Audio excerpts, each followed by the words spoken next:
This is Aminata. I'm going to read you sample 3 from my upcoming book, Holding Space, a Narrative Approach to Diversity and Inclusion. From the introduction, I'm going to read you chapter 3, which is also the last chapter. From the foundation, I'm going to read you chapters 4 and 5, which means then I will have read all the 7 chapters. And then I'm going to read the prelude to the beginning and chapter 1 from the beginning. So here goes. From theory to lived story. The journey of this book involves story that is embedded in the lived experience and all its implications. It is fed by academic theory and theorists who deserve acknowledgement and praise for their contribution. I draw from indigenous knowledge, Afrocentrism, blues aesthetic, holy hip-hop, decolonialism, Black, Third World, and Caribbean feminist theories. I am ever so grateful to Linda Tuhiwai Smith, Patricia Hill Collins, Christina Zanvanka, Louis Mel Madrona, Barendosa, Chandra Mohanty, Gayatri Spivak, Gloria Wecker, Lila Abulago, Audrey Lord, Iwa Ong, Gloria Anzaldua, George Sifade, Patricia Mohammed, Naomi Adelson, Albert Murray, Joe Kinchelo, Sean Wilson, Riyad Shahjahan, Rosalba Icaza, and Rolando Vasquez. These people's hard work have inspired, soothed, and nurtured me. They've helped to organize my thoughts in a certain way. They've helped shape the vision and path for this journey. Their work provided familiarity and resonated within me where the standard canon did not. In doing so, they served as the light posts along the way, and for that I am extremely grateful. In addition, the story is fed by the knowledge of elders, sages, relatives, and strangers whose wisdom and guidance have touched and shaped me equally. They might not have written books or articles, but their wisdom equally contributed to lighting my path. My foremothers, father, aunties, uncles, friends, male as well as female as transgenders, my spiritual leaders, and those angels who pass through just to pass a message or bring enlightenment somehow. Their names are not listed as not to exclude some, and there were those whose names I never learned. And so I pour libations to these sources of inspiration, like I've poured libations to my ancestors so many times before. The water flows into the earth, highlighting the connection of life essences while acknowledging and honoring their contributions. With each pour of the liquid, I give pause and reverence. I take a moment and give thanks. I give thanks not only to them, but to the larger forces that guided and inspired them. I give thanks because they heeded those voices.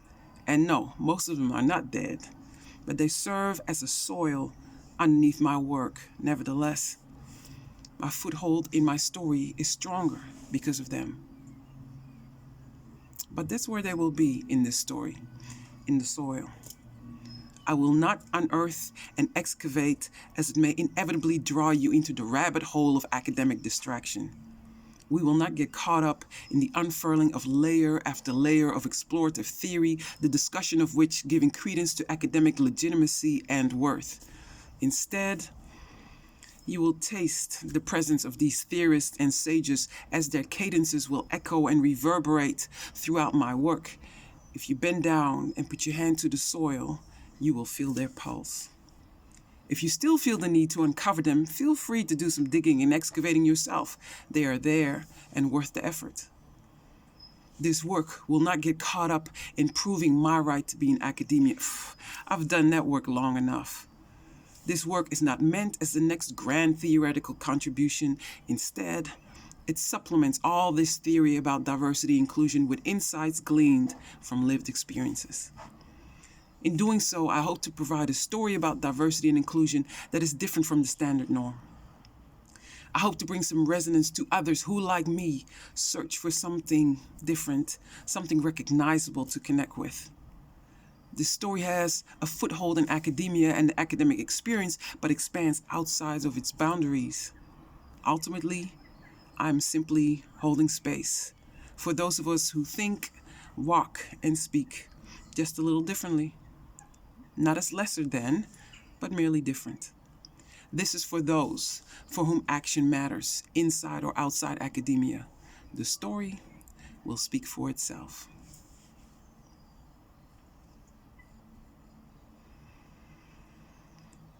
From the foundation, love working the space.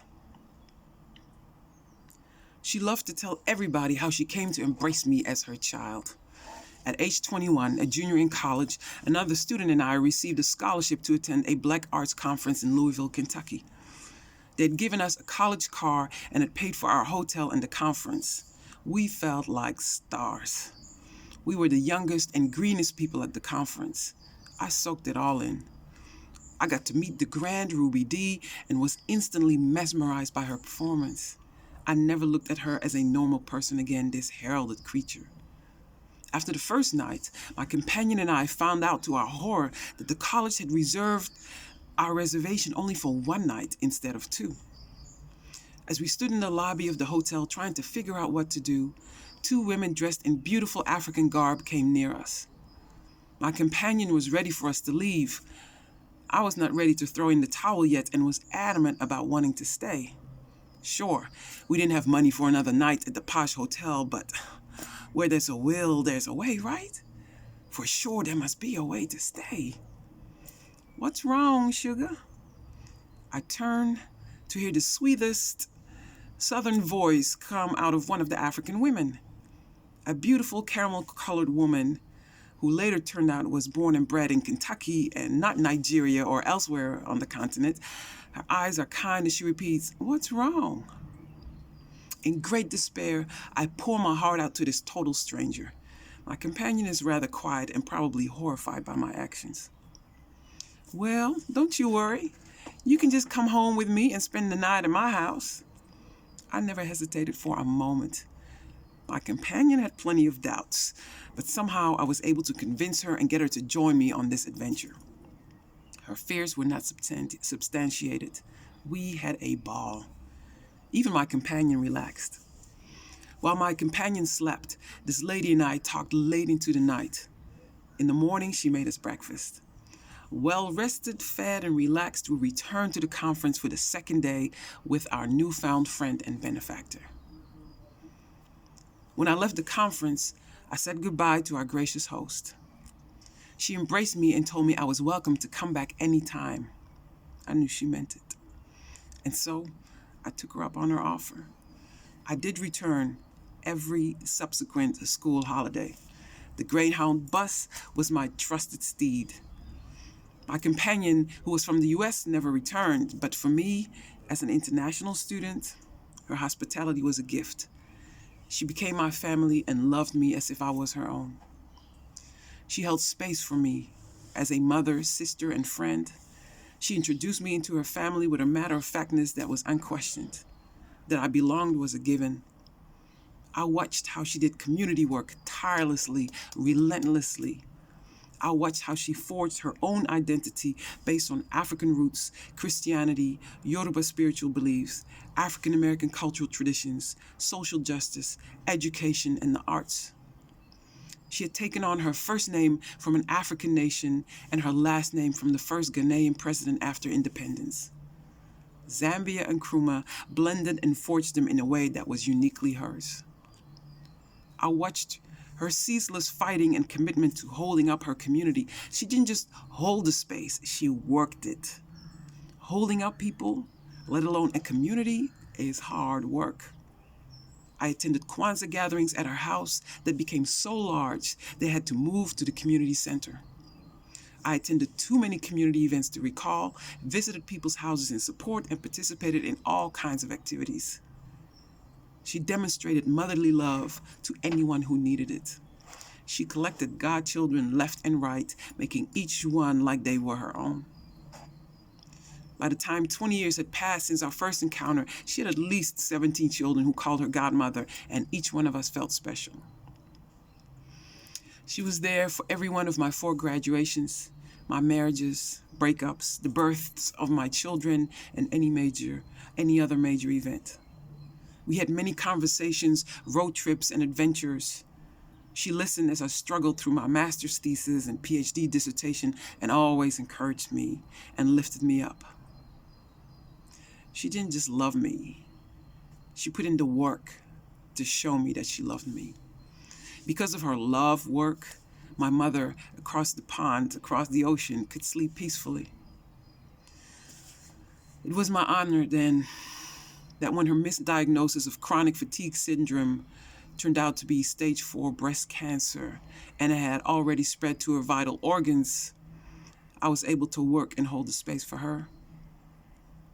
That first night, after she had entered the emergency room with shortness of breath and she had to spend the night to await the outcome of the testing, I raced by her side and relieved her husband.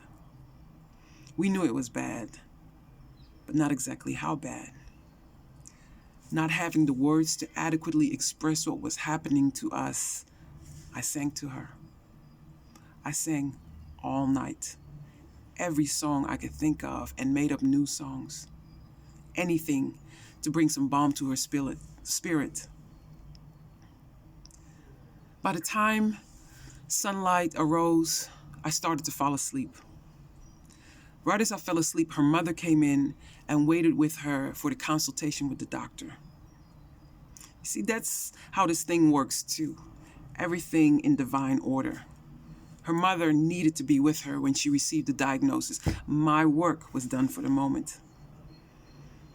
She was expected to live for another 6 months, but lived for another 6 years. She allowed me to hold space for her, put in the love work after all she had done for me. That last year I will never forget. Together with another friend, we prepared and planned her funeral. From the obituary to picking out the coffin and burial plot, we accompanied and supported her as she planned her final days and funeral in great detail. Her funeral lasted 3 days. 3 women and myself stood guard by her coffin, dressed in white, with occasional bathroom and water breaks as hundreds of people came to pay their respects. We held the space for her. There was a separate room where people reminisced and shared stories. There were laughter and tears, as she had expected. And we just stood there in silence for her. We organized and directed the service that was a full production with African drumming, dancing, singing, and endless speeches by the many people whose lives she had touched from all walks of life. I had no idea how we were going to pull it all off. Through love work, we did. Zambian Nkrumah, my godmother, helped me grow. Inadvertently, she taught me that holding space requires work, love work. She taught me that love is a powerful force and makes us stronger than we ever could imagine possible. Grantangi Godmother, thank you. May I carry the message that holding space not only requires work, but love as well.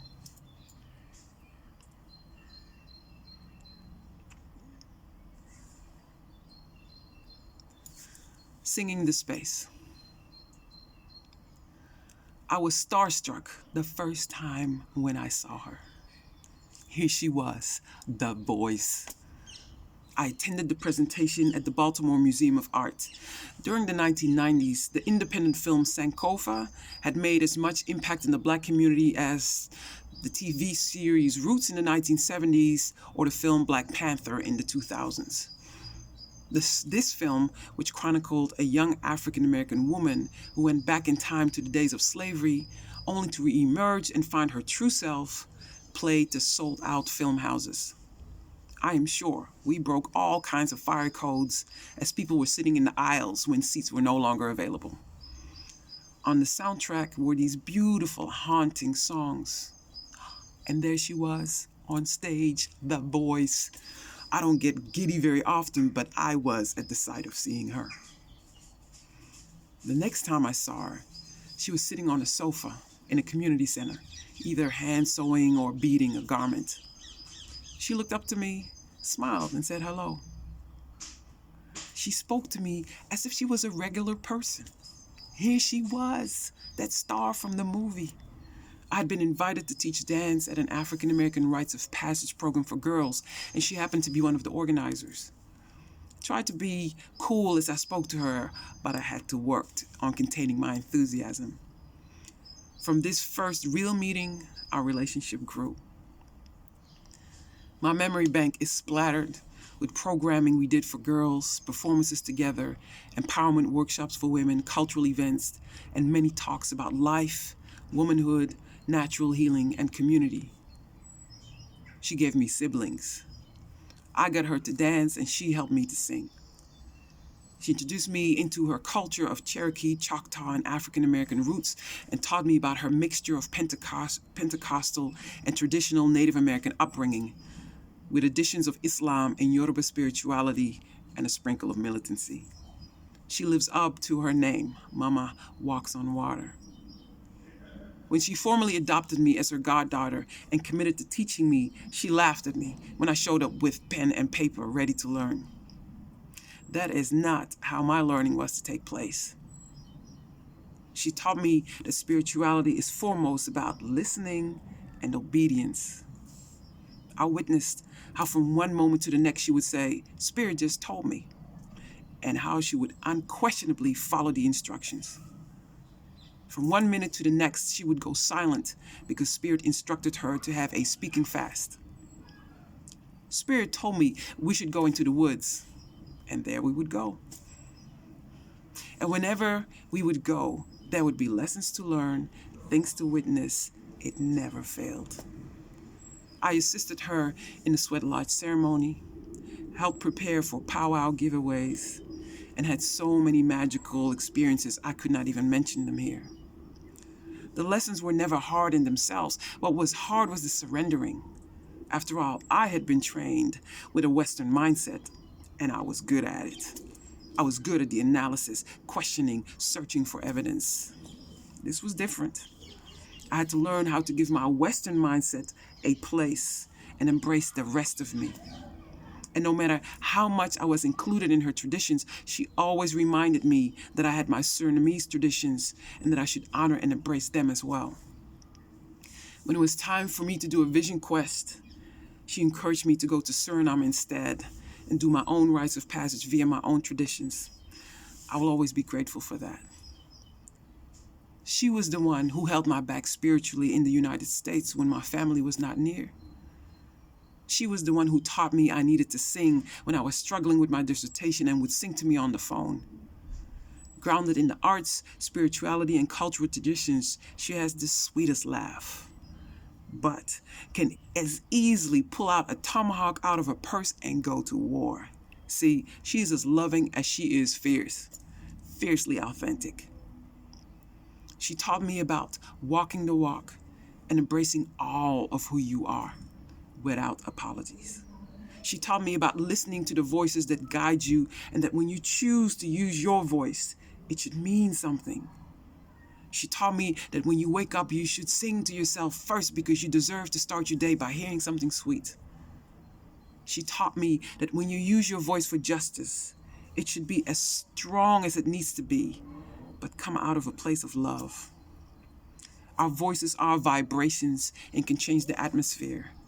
Our voices are a source of power. Grantangi Mami, thank you for using your voice to strengthen and support my path. I'm committed to use my voice to change the atmosphere. Beginning.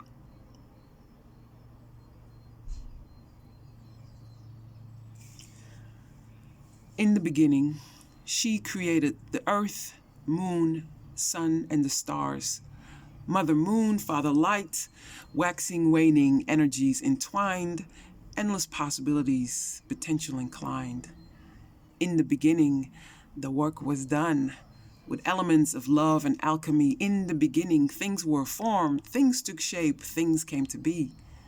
In the beginning, we roamed and danced in and out of potentiality.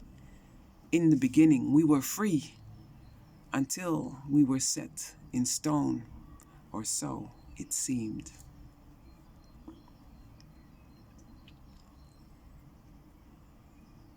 Oh, I told you the wrong thing. I'm so sorry.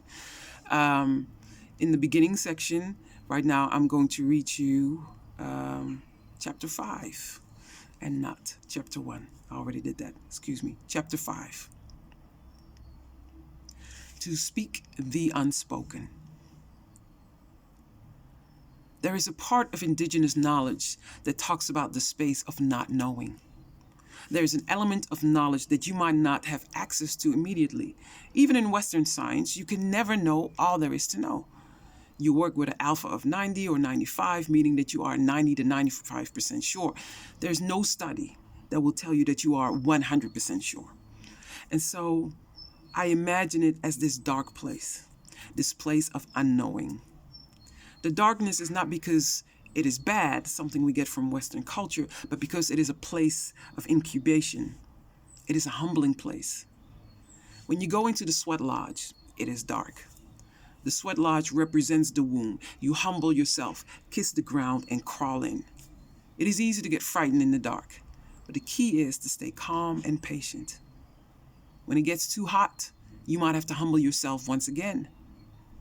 If it gets too hot, bring your face all the way to the ground, Mama Walks on Water told me. The air is cooler there, and you can breathe. Mama Earth will take care of you. All that to say, there is a space of not knowing, and the challenge is to be okay with that. The challenge is to be humble and to be in incubation until you are ready to receive or understand the information. The information will come when the time is right and when you are right. Of course, this goes against all our Western sensibilities, especially those of us with proper academic training. We are in search of facts and would like to have them yesterday. We are expected to make plans, layouts, and predict what we are going to find. That is how we get our work approved. That is how we receive funding for our work, which means our academic and financial survival. Hence, that also means an embedded sense of insecurity and fear. What if? Counter that sense of insecurity and fear with an approach that says, it will come when it will come. You have to go into this dark space and trust.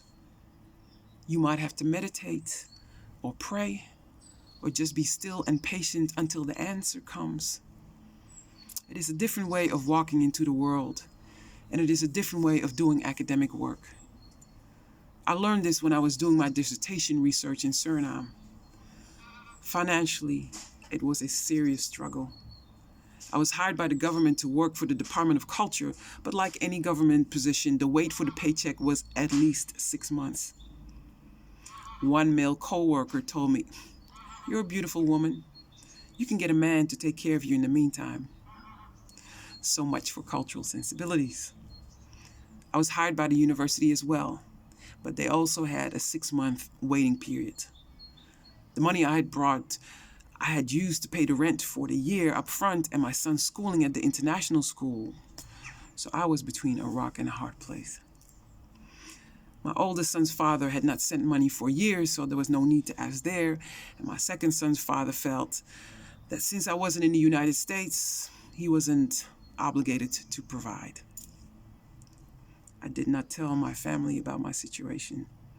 We could always visit and eat, and sometimes we did, but I was not there to be a burden. Somehow, we got by. I had one dear sister friend who offered me a place to teach dance at her dance studio. We ate pancakes quite a bit and a lot of popcorn.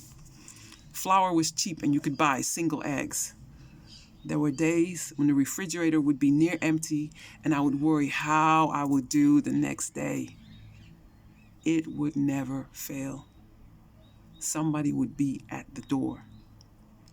You know, I was in my garden today and something told me to bring you some of my vegetables. You know, I was cooking and I thought, let me bring you some of my soup. My auntie, a friend, an acquaintance even, they all listened and obeyed that little voice. They have no idea how much they meant to me and my children and how much they taught me. And it was not just women. There were 2 of my male friends in the US, 2 of my poet friends whom I confided in. They immediately sent money or a care package, no questions asked. To be okay in that space of not knowing, of not panicking, and be humble and know that Spirit has your back was an incredible lesson. The lesson was not limited to the daily struggle of survival. It extended into the research as well. You are trained to construct your questions and methods of inquiry and then are expected to execute as planned. Well, a lot of things go very differently than planned. People don't show up. Different people show up. Different topics get addressed, etc., etc.